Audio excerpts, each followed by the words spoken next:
Okay, so we're live. So I'm here with Freddie, and we're going to go over creating some Facebook promos or ads. Hi, Freddie. Hello. Okay, and then now I'm going to share my screen and go to Photoshop.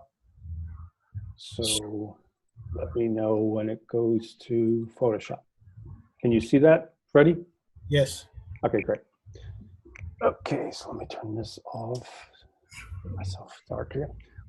Okay, so we went over some things before, but I wanted to make it kind of more focused or clear this time. So let's turn this down a little bit. Background. Okay, so for the steps you can see here, so we're going to go over creating a new document, talk about pixels and resolution, auto select tool and feathering, compose with new layer and using backgrounds, and then saving, save as PSD and JPEG. Okay, so as you can see here, I have the kind of banner sizes suggested, Facebook, cover banners, event banner, profile pic, etc. And I believe I sent you the actions. So click here, you probably saw something that looks like this blue area, which are different Facebook sizes.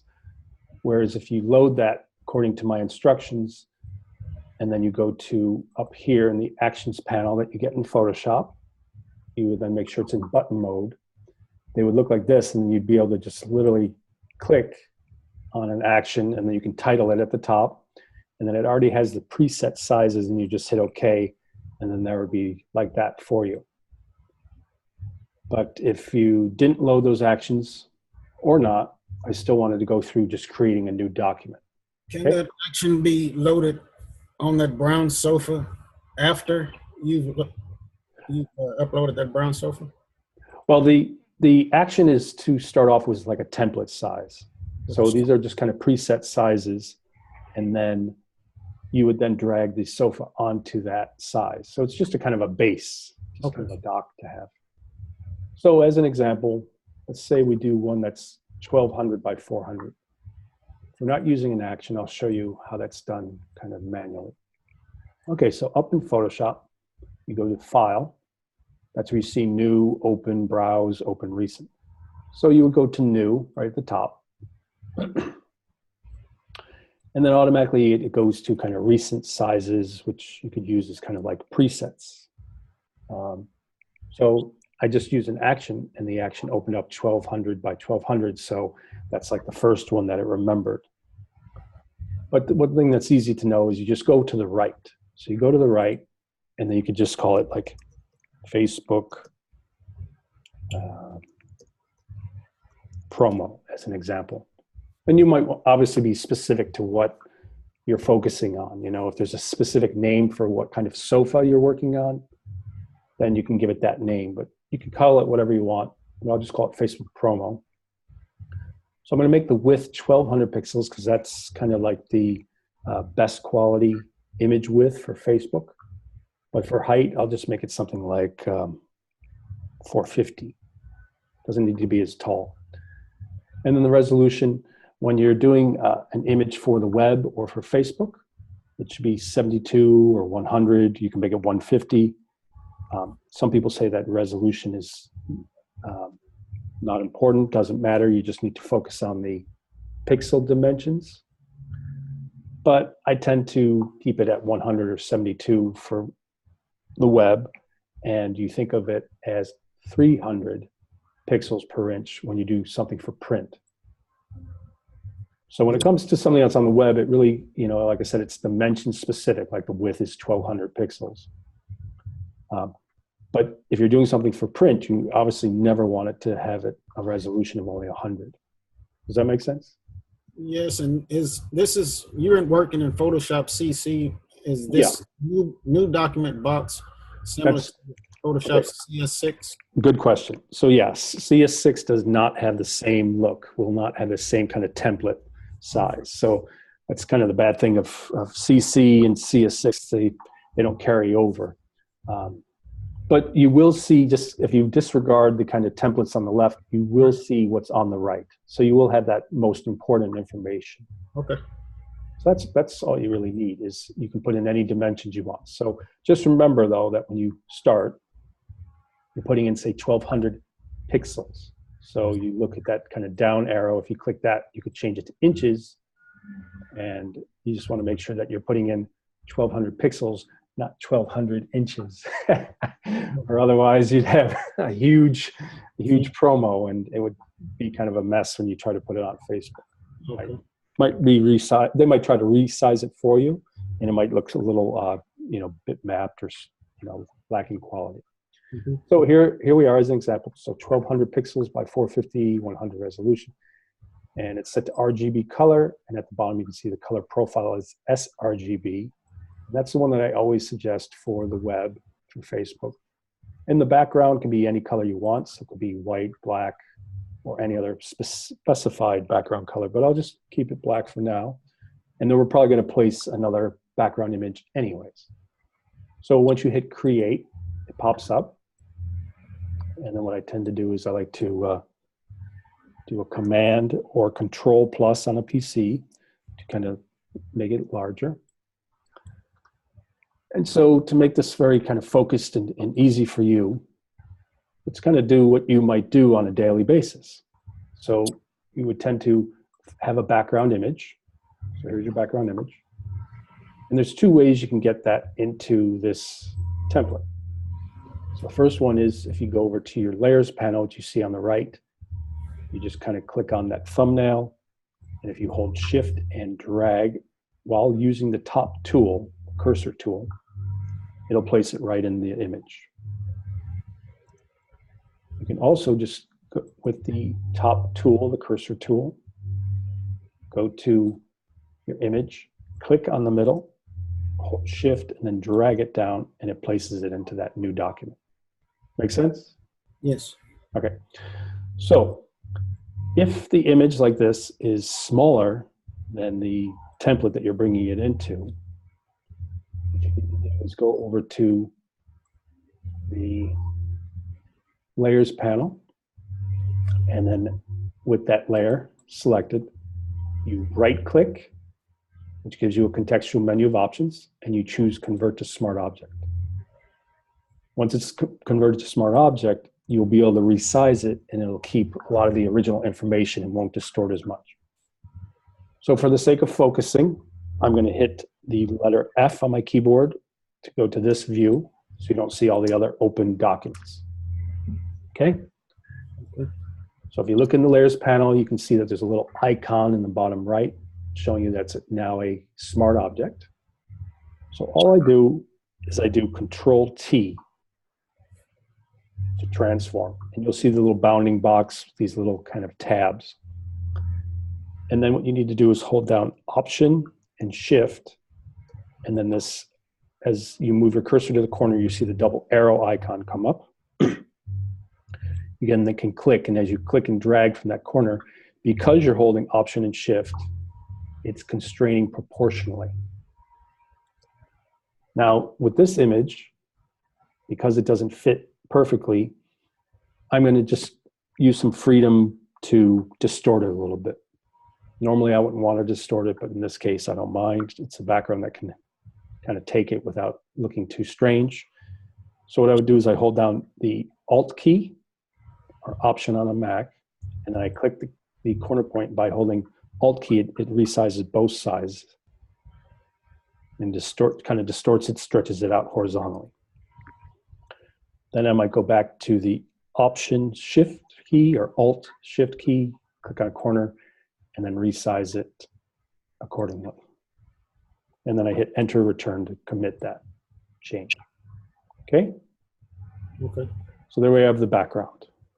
And I can also use the arrow key on my keyboard to kind of nudge it if there's space. If I all of a sudden see black, it means that it's run out, the image is kind of run out of its width. So there it is.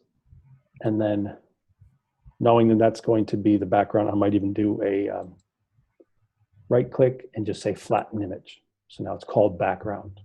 Okay. So then I hit the F key once, then twice, and it gets me back to this view. And I can even close the original background. So let's go to this image. So if we have this couch, and first what I do is I go to image size, and I click on to the right of the width and say pixels, get an idea. You can see that it's 1023 width pixels by 426 height pixels at 96. So it's, the resolution is similar to the background image I'm taking it to. And I can always resize it if it's too big when we drag it in, but it's a pretty good size. That's that.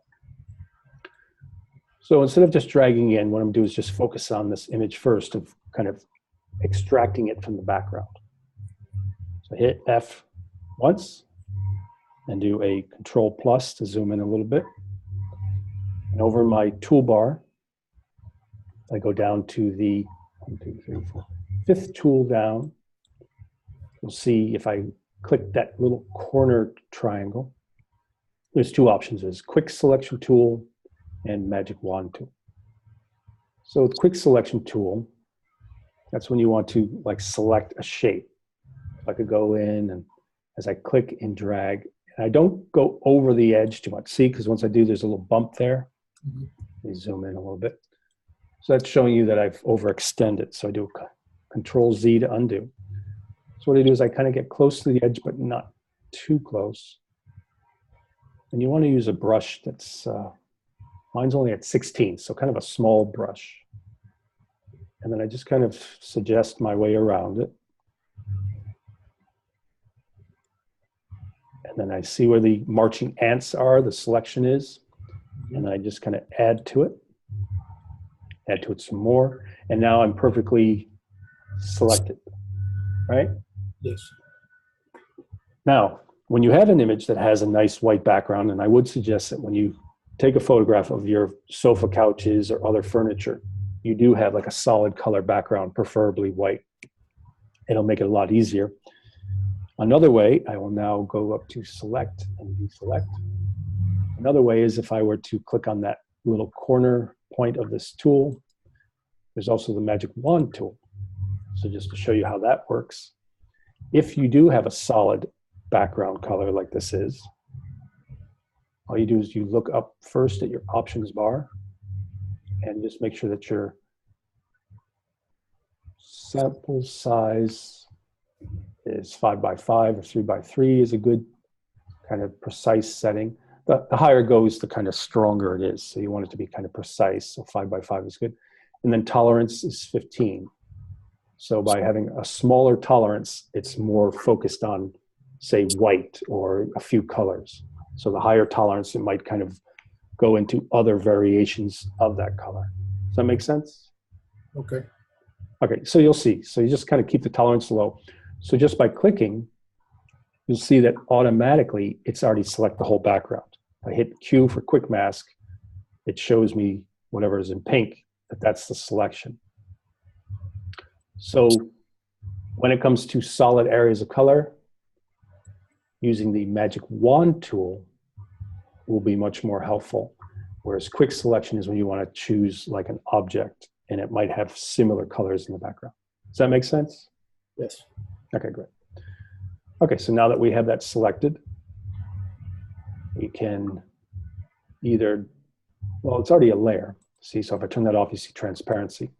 Now that it's a layer, I can just right click on my image and choose feather. And when I feather, anything that's realistic, I give it like a 0.8 feather radius or a 1. And then anything that I want to be softer, like clouds or a moon or a sun image, then I would go to a higher number. You know, so like clouds, I might do like a 6 or 8 pixels. Okay. If I was cutting out like grass and I wanted to put it on another field of grass, it might be a higher number to blend it in. But something that's realistic, I keep it 0.8 or 1. So I hit OK, and you don't really see anything, but it feathered the edge. And now that the background's selected, I can literally just hit delete. Okay? You selected the background, then hit delete? Right, so we selected the background with that magic wand tool. Mm-hmm. And then we right clicked and chose a feather of 0.8 or 1. And then we just hit the delete key to delete the background. Okay. Okay. So there we are. And then there's still the kind of, you can see the little marching ants, the selection's still there. So I just go up to select and choose deselect. I'm so used to using keyboard shortcuts, I would have just used Command D or Control D that you see on the right. But for you, it's select, deselect. Then I hit F key once, then twice to get back to this view. Make sure I'm in the move tool cursor, move it down, and then I see over on the right, my layer panel. I just hold Shift, click on the sofa and drag it over, and there it is right in the middle. So then I hit F to be able to view just this image. Does that make sense to you so far, Freddie? You drag it from the layer on the top right, but could you also drag it from the picture it was in that you edited? Great. So you're remembering what I showed you before. That's correct. So if we're just in the image and we're in that cursor tool, move tool, I could have clicked in the middle and then I hold Shift just so it's centered, and I could have dropped it and would drop right in to that document. So if you look over in the layers, you can see there's now 2 sofas because I did the first one by dragging from the layers panel, and then the second one dragging directly from that image into this one. Okay. Okay, so just to keep it simple, I'm gonna click on layer 2 and hit the delete key to get rid of it. So I'm gonna hit F, so we're focused on just this image. Now the sofa is obviously too big for the room. So to keep the quality good of the sofa image, I'm going to right click, not double click, but right click and convert to smart object. You see the little icon on the right. And then I do a Control T to transform. You see the bounding box. And then I hold Option and Shift and just pull until I'm resized. And then I can click in the middle and just pull down. Does that look pretty good? Yes. Okay, so then I just hit Enter Return. And so there is your image. So as long as you're in the cursor move tool at the top, you can move it wherever you want.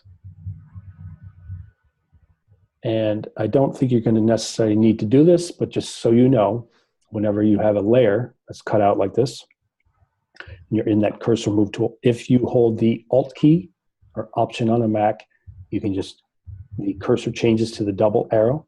You click and then you can pull it and you can make an easy copy of it. So it's very easy to make, copies of any layer. I hit Delete key in the Layers panel to get rid of that. So while we're here, you might go up just a little bit. And then maybe you want to add some text. So for text, you just go down the toolbar and you'll see the T icon. So when you click on that, you automatically will see a cursor show up. So you're in the type tool. Now, once you click the type tool, you have all these options in the options bar. And I always say that whatever tool you choose, you should always refer up to that options bar to see what options are related to that specific tool. So here we have the font. So it's Impact, and if you click on it, you can choose any other fonts. And then there is a subset of what that font is. So like if it's ITC Franklin Gothic, you can choose Demi or Heavy. I would choose Heavy. And then there's size. Now with the size, you can click and choose a kind of specified size. Or if you hover your cursor over the double T icon, this hand icon comes up with the double arrow. And that means you can click and then pull to the left or pull to the right to change the font size. And we'll go over that again. But and if you don't, you're going to say? I understand. Okay, great. And then if you don't want to have to go up to this options bar, if you look at the right middle, there's like a panel icon. If you click on that, you get the character panel itself. You can then just kind of bring down. So it's a much more graceful way of working. You don't have to go up and stretch to do it. You can just bring it closer to your image. So here we have ITC Franklin Gothic set to heavy. The size is 42. And then for the kind of spacing, or I guess they call it like tracking kerning, which I'd have to kind of define that for you. But I choose optical, just seems to be more natural spacing. And these would all just be other options that I don't think you'd really kind of get into, but you could practice on your own time. We get kind of different stylizations of the type. And then if that's not enough, you were to click this triple horizontal line, you have all these other sub options. So you can make it all caps, whatever you type, or a faux bold or italics, underlining, strike through, all that. Okay. But for us, we're just going to say, I don't know, should we just say Facebook sale? Okay. And I choose the cursor tool, and I have it so in my options bar, it's set to auto select layer. So that means that I can click on it and then move it wherever I want. So if it's set to auto select layer, that means I could also click and then I'm selecting the sofa. So I find that very helpful because I don't have to go over to the layers panel and click on a specific layer. I just use the auto select option. Okay. So we have something like that, right? And then you said you wanted to originally go over creating like a shape. So if you had like a circle for like a sale or 50% off. So for that, what you do is in your layers panel, you click on the second icon from the right, creates a new empty layer. And if you hold down the Alt key, you can then title it. So I'll just call it circle. As you can see, it has that kind of grid in the background showing that it's just transparent, that it's an empty layer. So all I do is I go down to the second tool and I click and hold the bottom right until I get the elliptical marquee. And then I go and I click and drag and I have this circle icon. So let me show you that to you again though with the marquee. If I hold Option and Shift and then click and drag, I get a perfect circle. If I didn't do that, it would distort the circle as I pull. Okay, so Option Shift, perfect circle. And then if I click in the middle when I'm in the marquee tool, do that again, click in the middle, I can move it around. So here we are in the new empty layer. We have a marquee selected, and then I can just click at the bottom of the toolbar to choose a color. I'll choose a red. So as you can see, this kind of vertical bar is where you would choose the different colors, but then in the middle, the color picker has your variations. So as an example, you could have a bright green, a kind of more lighter green, and then it's even mixed more with white, and then all the way to the top left is pure white, and then bright green, medium green, darkest green, and then black. So you just start here. So I'll go to red. And in this case, I like a bright red. But if I wanted a darker red, I could just go down, color picker, and then click in that scale. Okay. So that doesn't automatically fill. So it just shows you that you've picked red. And then you would just, while you're in your kind of marquee cursor, you just click in the middle and you just say fill. And yes, I want to contents, I want to fill with the foreground color. So I just hit OK. There it is. And then you just go to select, deselect, so you don't have the marching ants. I choose the move tool, cursor tool, and I can move it anywhere I want. So I'll just put it here. Since I've already created some text, I can click on it to select it, and then holding the Alt key, I can click and drag, and it creates a copy. Now, you see it's behind. So there's a hierarchy in the layers panel. So all you have to do is, if the text is behind that circle, you look over in the layers panel, see it's underneath, you just click on it, hold, and then you see a kind of hand, closed fist hand. You click and pull that until it goes above that layer. And now it's above. And then to change the text, I just click on the T icon, and I can say it 50% off, something like that. Okay, click, pull it up.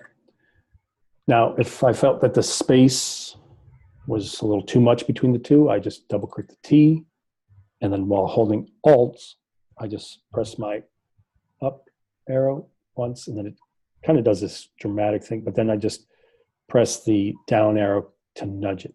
So I'm nudging it at various times to then space it the way I want. I let go, click on the cursor, move tool again, and now it's better spaced. Now, if I felt like it was also slightly off the bottom line from the top, I think I could go, well, it is centered though. I was gonna say you could center it, but you could also do like left aligned if you go up to the options bar. And once again, if you don't want to go up to the options bar, you also have the options in this panel at the bottom by going to paragraph. So it's left aligned now. If I go like this, it's center aligned. This would be right aligned. So let's see what left align looks like.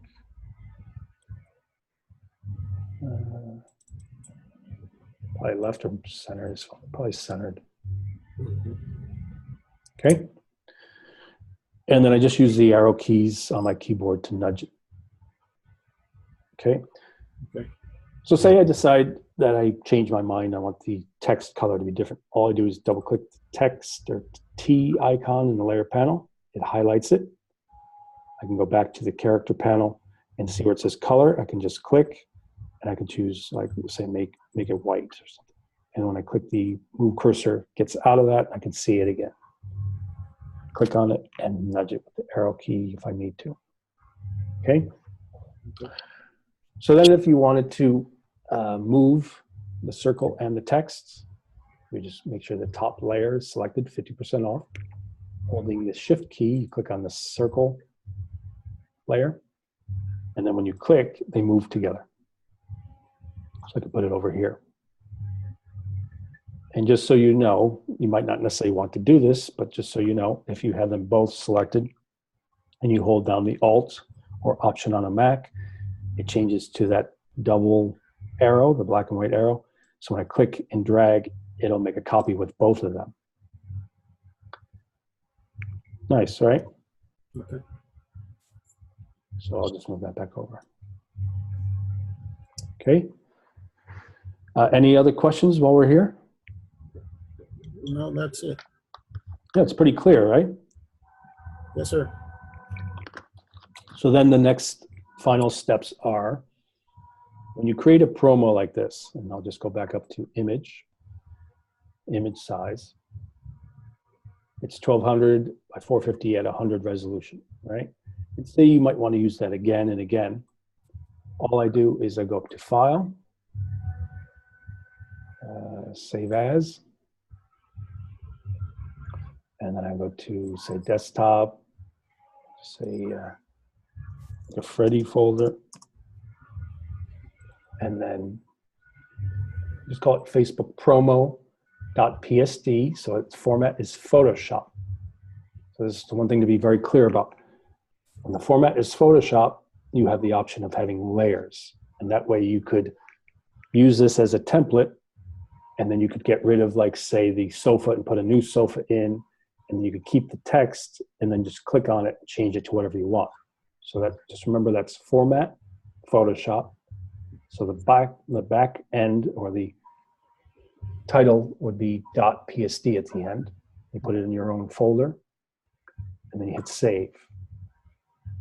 And then the next step I do is I then want to save a JPEG. And just to make sure that I don't copy over the original or anything, I always just say image, duplicate, and then call it Facebook promo, and get rid of the word copy. And you could technically, you know, rename it altogether or add an additional word or name.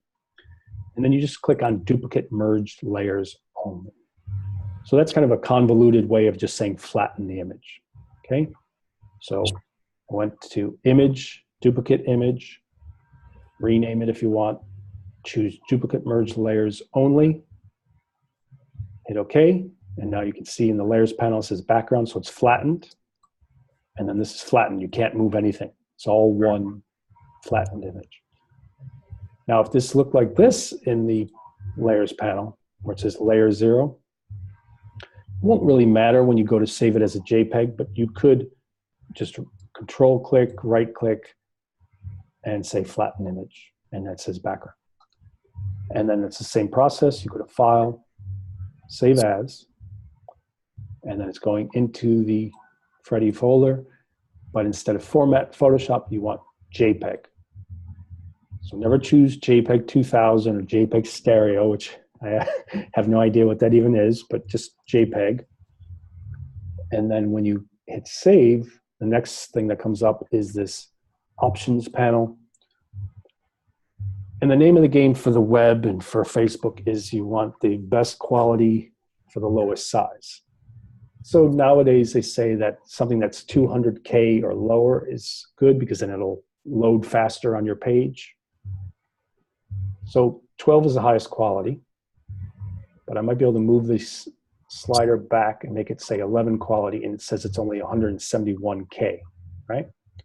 So then I just hit OK, and then it saves it into that folder. Make sense? Yes, sir. Okay, so yeah, so that's the main thing. And as I said, this video will be recorded, and I'll upload it to, say, YouTube and give you the link, and you'll be able to watch it again and again and again. I tried to do that with YouTube with a Hangout, and it seemed to fixate on one of the thumbnails that we clicked on and didn't record me sharing my screen. Okay. Okay? Yes, sir. Any other questions, or that's pretty much it, right? No, that's what I need. Appreciate that. All right, great. So what I do is I just say stop share. I go back to the room. And so thanks for being here. And like I said, I'll give you the link of the recording, and glad I could help you out. Thank you, Andrew. I appreciate that extra 30 minutes. Yeah. All right, so have a wonderful day, and I'll send you the link when it's done. You too. Take care. Take care. Yeah.